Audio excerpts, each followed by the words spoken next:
Before we move into classes, the final pattern for creating objects, I want to cover some important concepts as well as some gotchas. These are important to be aware of when creating objects and when using constructor functions. With the use of constructors, we use the keyword this quite extensively in order to assign values to a property of the newly created object. For example, looking at our previous code, we use the keyword this for all of these properties. We also use the keyword this at times in the methods.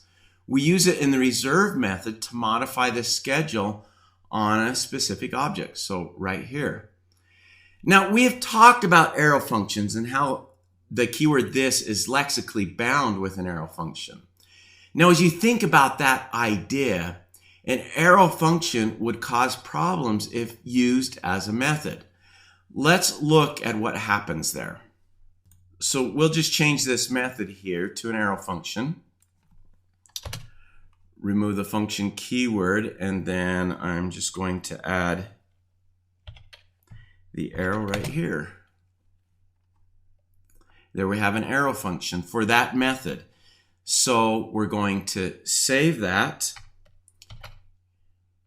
And I've got server running here, so let's just take a look at the console really quick. And then on the console, we're going to go ahead and invoke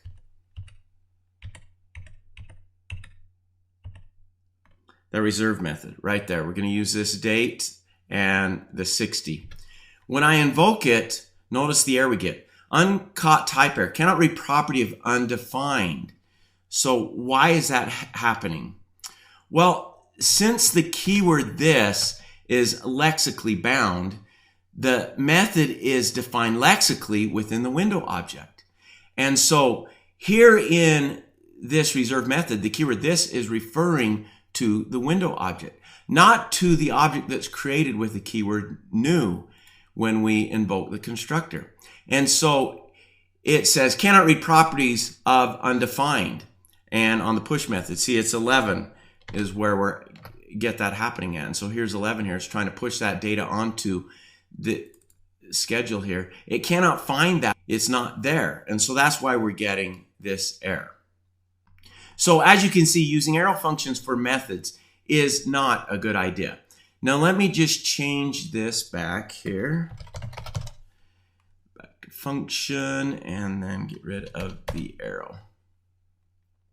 All right, there's our method as it was before. Now, here's another gotcha that will sometimes trip up new developers. When setting up a constructor, they may define a variable inside of that constructor thinking that it acts like a property. So, for example, let's go ahead and declare a variable here. Audio visual is what we'll define it as. We'll set that equal to true. Now, obviously, when this constructor function executes, we will have access to that variable. But what many new developers sometimes think is that it becomes a part of the object, which obviously it doesn't. It's a variable. It's not a property. Now, I know this may seem obvious, but believe it or not, this is a mistake that is made quite frequently. And so I wanted to point it out so that you don't make that mistake as you're building constructors. All right, we'll go ahead and remove the variable since we're not using that right now. Get that out of there. And then another gotcha that I want to talk about is when a function is created inside a method and then this keyword is used. This keyword no longer refers to the new object when inside of that new function. Let's look at that really quick so you can see what is happening there. So right inside this method here, I'm going to press return and we're going to set up a function. Let's just has schedule is what we're going to do here. And what is this function going to do? Well, it's going to set a property has schedule to true. So basically what we're thinking here is once the schedule is set or has something in the schedule, we're setting has schedule to true so that we know that there is a schedule for this. And to make this happen, we invoke has schedule. Like that. So we'll go ahead and invoke that. Now, this is where we run into the problem. The keyword this at this point is not referring to the new object. Let's go ahead and save that. We'll jump out here and I'm going to run that method again. See, we get a type error. Cannot set properties of undefined. It sees the keyword this, but the keyword this does not refer to that new object. We can take a look at what that now refers to. We'll just do a console log here of this. Save that, and then when we come out, we'll invoke that again. And we see it's undefined. Now, as you can see, I'm using the use strict definition up here, and so that's why we're getting undefined for the keyword this. So that's not going to work. But there are a couple ways around that. We can get around this problem fairly easily. Here's one way. This used to be used extensively in JavaScript. Not so much anymore, but it's basically the idea that you declare another variable and set it equal to the keyword this prior to invoking that function. So if we now change these to that variable, then it's going to refer to the correct thing. So now we can save that. We jump out here, and as you can see, it's referring to meeting room, and we didn't get the error. So we're able to take care of that.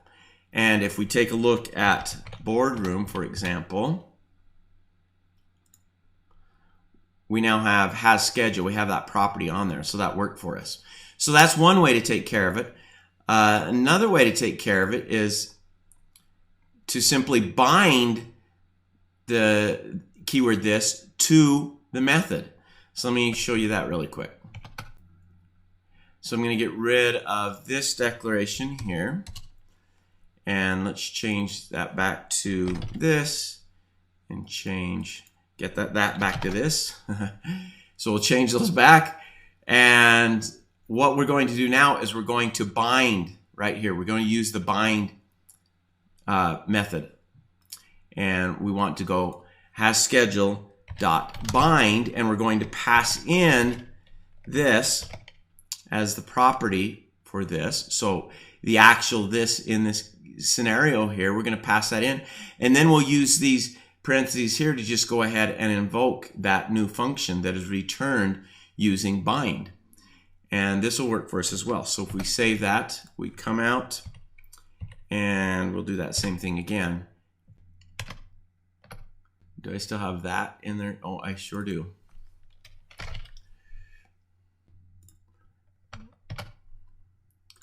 All right, now we'll do it again. Okay, and that's working for us without the error. So that's a way around that particular problem. If you find the need to have a function inside of a method, which sometimes that comes up, and sometimes that may be necessary. So that's how you would do that. Okay, now one more concept command I want to deal with before we are finished.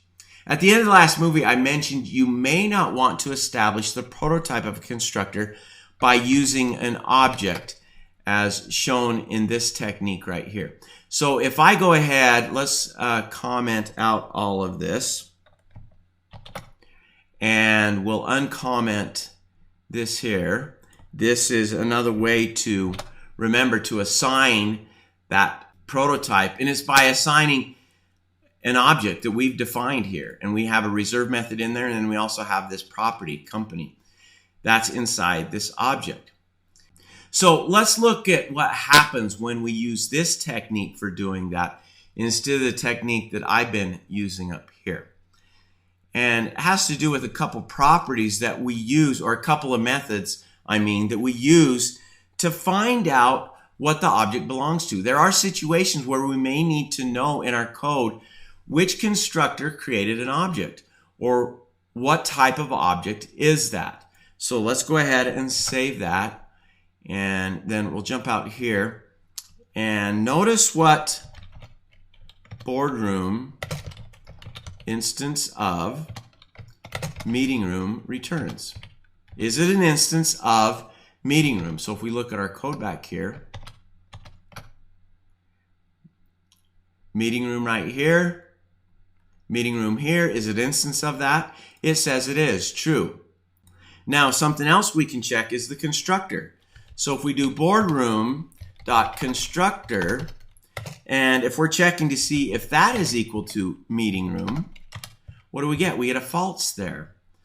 Well, technically that is the constructor. So we should be getting true there. Well, what happens if we do it the traditional way? So I'm going to uncomment this and comment this out again. Now let's check that again. If we check boardroom equals constructor, now we get true. And boardroom instance of we get true as well. So when you use this other method for assigning the prototype, you lose the constructor. You lose what the constructor is equal to. And if you're using that in your code, that could be a problem. But that's fixable as well. So if we wanted to use this other way of doing it, right here, uncomment now. This way of using an object to assign the prototype, well, we simply just need to set the constructor to what we want it to be. So for example, I did constructor here, and we set that equal to meeting room. Now when we use this method, that constructor property will show the correct thing. Let's just look at that. So instance of meeting room, that returns true. Constructor equal to meeting room, that returns true as well. So we're able to correct that. So if you're going to use this other technique for assigning a prototype, make sure you deal with the constructor. It may be that you're not using that in your own code, but somebody else could possibly use it when they're working on your code. All right, let's move on to classes.